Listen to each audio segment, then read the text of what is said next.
How unfair is death rolling? Well, it turns out the first player has a major advantage at small gold amounts, and you need to gamble quite a bit for it to start being fair. And we're going to cover how to do this using a technique called dynamic programming, which is a little bit advanced, and it's tested in interviews at elite tech firms. So if you wanted to interview at Blizzard, Google, Microsoft, a hedge fund, or many other places that pay crazy money, you'd need to know how to solve problems that are like this. I used to work at Microsoft, and I got asked one of these problems in my interviews.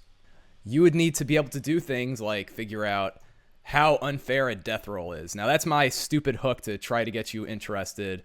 Let's get into it. Now, to get over this math of how death rolling is unfair, let's talk about the rules really quick.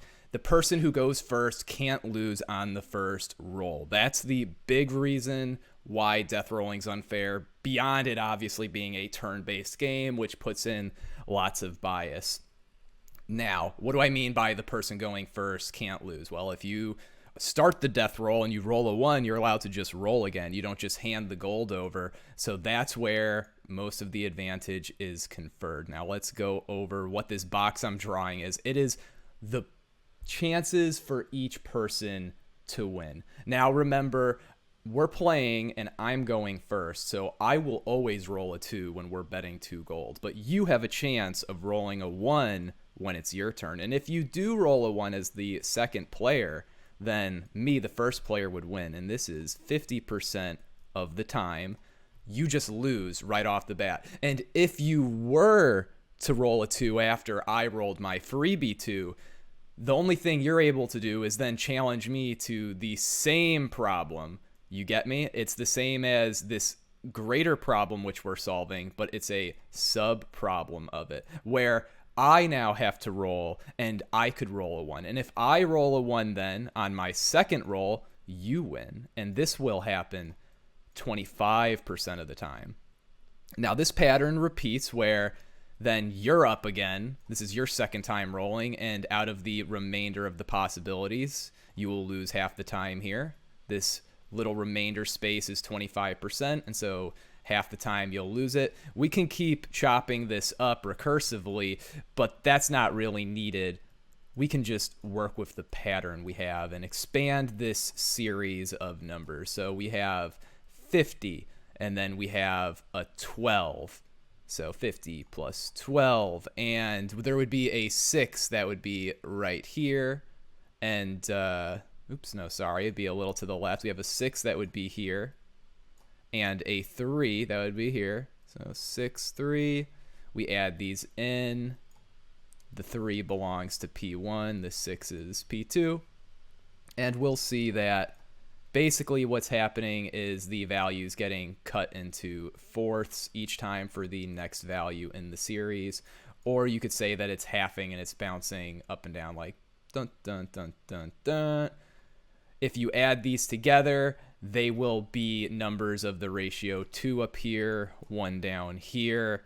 And that means that asymptotically, as we take more of this, you could say this recursive case down here, if we kept simulating this until we're adding very tiny numbers, you'd get to player 1 winning 66.6% of the time and player 2 winning 33.3% of the time. Now, let's refer to this whole problem as death rolling. And we'll say that this is death rolling with a value of 2 would give you the result that the person who gets to take the second dangerous roll, which is the first person can't lose on their first roll. It's not dangerous. So the first person who takes a dangerous roll will only win 33% of the time. So we'll say that this is 66.6. That'd be this call, D2, symbolizes the person with an advantage getting to make the other person do the dangerous roll first. And we'll be able to use this to help us deal with the problem when we do it for 3. Now remember, this is when we are rolling with 2. Now let's do it when we're rolling for 3. Now with 3, we still will have 2 possibilities because as the first person to go, you can't roll a 1. So these will be the 2 possibilities. If you roll a 2, then when the second player is up, they will take the first dangerous roll, and so it will be the same as this sub-problem up here, which we have already found the answer to. So this is just equal to D2 from player 1's perspective, which means that player 1 gets 66% of this. And so over here, this would be 100 minus D2. And this would be player 2's portion. Remember that this is 50% over here on the left.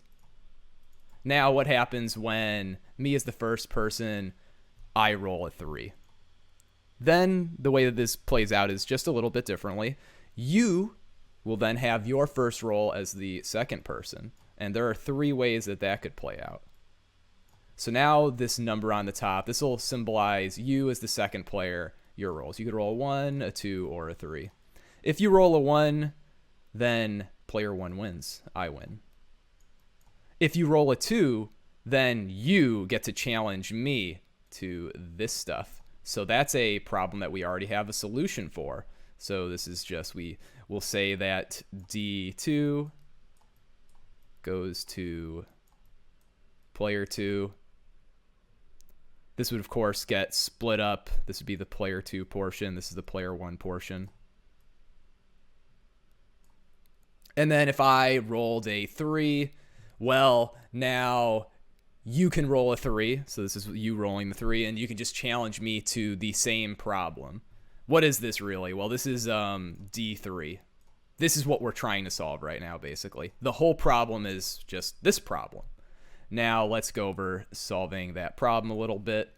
We need to actually go math out what all these little sections are, and it's not too hard. Basically, we have this is equal to 2/3 times a half. So this is a third, goes to P1, and then this is a sixth because it's half a third. This is a sixth down here. These are ugly beyond belief, but it's 2/18 and 1/18. And then we're going to need to re-simulate one more time, get some more values for here, because right now you'll see that we have 3 terms for P1. We have 1/3, we have 1/6, and we have 1/18. But for player 2, the terms, we only have 2. We have 1/6, and then we have 2/18. We can now re-simulate this 3, what would happen in here. We'll do it once because that will bring us closer to the correct value. Right now, if we were to just use this sequence of numbers, find the ratio, and then expand it, we'd get the wrong value. We have a bias towards player 1. We need to take more samples. Every other sample we take will make a bias for the other person. So if we sample right now, we add 1 more in, it'll add a term to player 2, but it will make us measure a value that is a little too high, but it will have less total error than if we didn't add it in. It's just it'll shift the bias. Now let's see, how would that work? Well, you rolled a 3 after I rolled a 3, so we're within this little box here. And now I'm up and I get to play the game where I get to lose a lot. So right here, me being a dummy, I roll a 1 and you get to win easily. Or maybe I roll a 2 and then we get to use this sub-problem stuff again. Or I roll a 3 and we repeat the whole exercise again. Now, I'm not going to write out these fractions. They're a hassle. But basically, what's going to happen is the math would be that this is 32 over 54. And then this bottom one is 19 over 54 once we add in these terms that I didn't calculate. The way we'd find out what the value should be, because we could see that these don't all add up to 54, right? This 32 plus this 19. So instead what we do is we take 32 and we divide it by the numerators added together. And this is equal to 62.7%. Now remember that we took a sample that biased this to make player 2's situation better. So this is a ceiling, actually. This is a ceiling. Most likely the true value is under this. If we take more samples, we get a more accurate thing. This would be like if you took calc ever, you might remember Newton's method where you're trying to find roots, and basically you might say that one sample it's too high, the other one's too low, but as you keep doing more, you'll get values in the middle and you'll have less and less error as time goes on. It's like the same stuff with this. So that's the reason that this extra sample helps. Now, if you're going to take this one more level, you'd notice the same thing where now we've solved D3. We say that D3 for the advantaged party, they win 62.7% of the time. You could then solve D4 down here. D4 would, of course, cause tons of these sub problems. And instead of you having to recompute it, which is the reason this is a engineering problem, you could just plug in the answer. Now, let's talk about how this actually impacts doing fair gambling against people. We'll simulate this up to a rather large number. We want to find out when is death rolling pretty much even. And this is what I want you to think. Remember the sampling thing with Newton's method? Okay, so there is variance here. What I think is a reasonable way to determine a fair game is when we measure all these simulations out, as soon as we see that the second player finally wins a match on average over 100,000 iterations, that means that we're really close to break-even game mechanics. So let's see. Now I have this rolling, and we'll wait until we see a 49% win rate, and then I will stop it, because that'll be the first time that player 2 won more in the simulation than player 1 did.